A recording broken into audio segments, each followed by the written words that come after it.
Assalamualaikum warahmatullahi wabarakatuh. Perkenalkan, nama Kakak Adrian, Kakak mahasiswa dari program studi komunikasi Sekolah Vokasi IPB University. Nah, pada sore kali ini, Kakak mengajak teman-teman, adik-adik untuk belajar mengenai tentang jambu biji. Nah, di sini Kakak telah bersama dengan Bapak Denny Ardiansyah, yang mana Bapak ini merupakan seorang praktisi jambu biji. Nah, di sini kita ingin belajar mengenai jambu biji dan mengambil ilmu dari Bapak Denny beserta pengalamannya untuk kita semua. Baik, mungkin kita izinkan dulu kepada Pak Denny untuk memperkenalkan dirinya. Oke, terima kasih banyak sebelumnya. Assalamualaikum warahmatullahi wabarakatuh. Perkenalkan, saya Denny Ardiansah. Kita bertempat di desa di Kota Bulawayo, tepatnya di Provinsi Aceh, di Desa Penang Timur. Ya, ini ada sedikit kebun jambu kristal dan berbagai varietas kristal ya. Ada beberapa jenis. Dan ya selanjutnya lanjutkan sama ini di Adriannya terus. Silakan. Baik, terima kasih Pak. Terima kasih kepada Bapak telah menyempatkan waktunya untuk mau saya wawancara pada sore kali ini. Baik Pak, mungkin langsung saja ini kita masuk ke pertanyaan pertama mengenai tentang sejarahnya Pak. Saya ingin tahu nih Pak, dari Bapak sendiri mengetahui tentang jambu biji ini, di mana ya Pak sejarahnya? Untuk sejarah saya memulai ini ya. Iya ya Pak. Oke, untuk sejarah saya memulai ini, pertama kita sekarang kan akses medsos itu kan sudah begitu luas ya. Jadi dan kebetulan pada saat itu saya lihat-lihat itu YouTube dan di Facebook juga ada di IG ya waktu itu. Oh ini jambu kristal kok beda ya jambu kluthuk sama jenis yang lain gitu kan. Dan jadi kebetulan waktu itu di tempat saya jambu kristal itu belum ada dan belum beredar. Jadi pada saat saya mencari tahu tentang komoditi ini, jambu kristal ini, dapat sama saya buahnya di pasaran-pasaran lokal ya, di pasar buah lokal. Jadi pada waktu itu pas saya makan itu enak gitu. Kok beda ya sama jenis jambu kluthuk lain pada umumnya kan? Oke, kita coba, terus kita coba cari tahu tuh bibitnya, tanamannya. Jadi pada waktu itu kalau saya tidak salah pada tahun 2018 itu atau 2019 kalau saya nggak salah ya. 2018 sih. 2018 kita coba datangkan langsung bibitnya dari Blitar itu kita pesan bibit yang fresh cangkok belum 6 batang. Dan alhamdulillah berkembang sampai sekarang ini sudah menjadi 280 batang. Nah, dari situlah asal muasalnya kita kembangkan komoditi ini. Dan itu hanya berproses 2 tahunan atau 3 tahun ya sudah berkembang seperti ini. Dan itu juga kita juga cangkok-cangkok sudah kita perbanyak banyak, sangat banyak sih yang sudah kita perbanyak kirim-kirim luar daerah juga. Itu sih sejarahnya sampai sekarang ini. Berarti perkembangan jambu ini di Indonesia sekarang sudah mudah ya Pak. Dari Bapak sendiri mengetahui dari media sosial ya Pak. Iya. Alhamdulillah sangat mudah untuk pengembangannya. Jadi kalau boleh tahu nih Pak, berapa sih Pak luas kebun yang Bapak punya? Untuk luas kebun? Iya Pak. Oh, kalau untuk luas kebun di halaman rumah ini 0,5 hektar ya. Kalau meter itu berapa ya? Saya nggak paham sih kalau meter. 5.000 meter. 5.000 meter itu ada yang bisikin. Baik Pak. Begini Pak, dari bagaimana sih Pak dari cara penanaman dan apakah iklim dan tanah sangat berpengaruh nih Pak terhadap perkembangan si jambu biji ini? Kalau untuk komoditi jambu kristal, alhamdulillah dia sangat adaptif ya. Selain juga sangat adaptif, itu kalau untuk apa tadi? Iklim ya. Kalau untuk iklim, saya rasa tampaknya tidak begitu signifikan pengaruhnya. Pokoknya pertumbuhannya ya memang sangat bagus baik itu dataran tinggi maupun dataran rendah. Baik Pak, mungkin jadi iklim sama tanah juga tidak berpengaruh ya Pak, karena si jambu ini sangat aktif ya Pak. Ya, sangat adaptif dan juga produktif. Baik, Pak. Mungkin kita langsung saja nih, Pak, masuk ke pertanyaan yang berikutnya. Di sini saya Oke. telah menyiapkan pertanyaan mengenai di sini. Tadi Bapak juga udah bilang bahwa Bapak juga melakukan pembibitan ya, Pak, dengan cara cangkok. Iya, Nah, Pak, di sini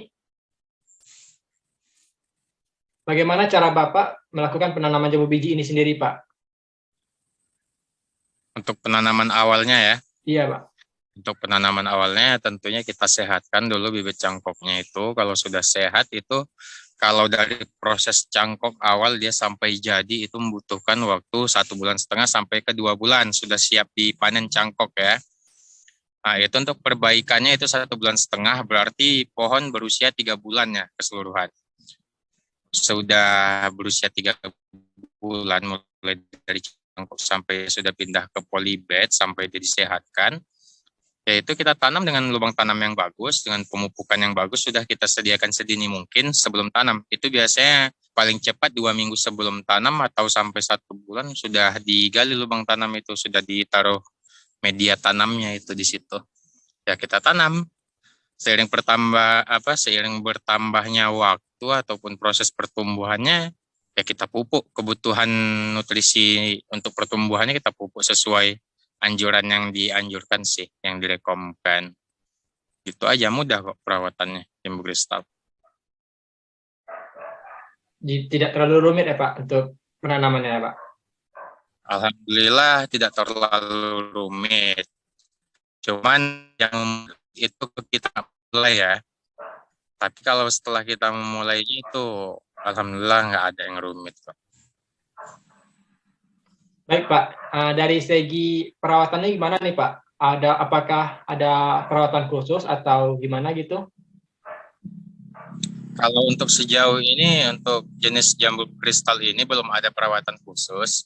Kalau untuk perawatan dia hanya dipantau-pantau pucuk mudanya aja tuh harus dipotes-potes karena semakin dipotes dia pucuk muda tunasnya itu buahnya juga akan semakin banyak. Kita sesuaikan aja itu dosis pupuknya itu. Kita sesuaikan aja terus kebutuhan airnya. Kalau kemarau kita siram, kalau hujannya kita nggak usah siram. Kalau untuk pemupukannya itu rendang setelah setiap kali habis panen, dan kalau untuk pupuk rutinnya itu pupuk susulan setiap bulan atau setiap minggu itu cukup NPK aja yang kita kasih. Begitu aja, cukup mudah kok.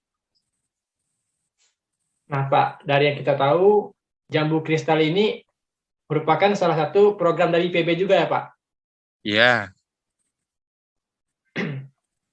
Tahun berapa ya Pak, mulai berkembangnya di Indonesia ini? kalau untuk tahun saya tidak memang begitu tahu pasti ya, Kak. Tapi kalau nggak salah itu masuknya memang jambu kristal itu antara tahun 92 ke 95 di Indonesia. Kalau saya nggak salah ya. Tapi berkembang pesat itu di tahun 2001. IPB sih ya yang apa itu yang menggalangkan gitu namanya. Menggalakkan itu IPB kalau saya nggak salah. Iya Pak, yang saya baca juga IPB ini yang memperkenalkan jambu biji ini di Indonesia. Betul. Nah Pak, di sini mungkin ada nggak pesan-pesan dari Bapak buat teman-teman, gimana sih